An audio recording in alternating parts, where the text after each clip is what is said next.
بسم اللہ الرحمن الرحیم۔ السلام علیکم۔ باغ،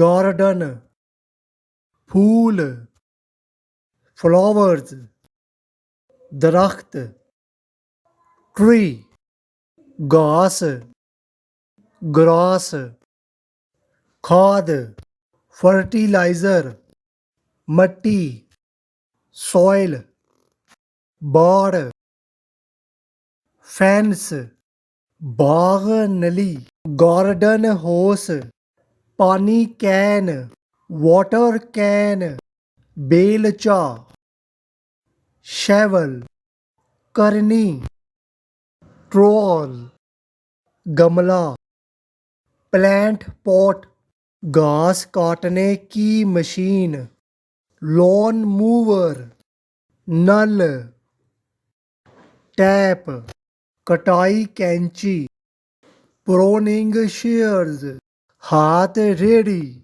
well بیرو۔ Urdu to English learning channel کو سبسکرائب کریں۔ شکریہ۔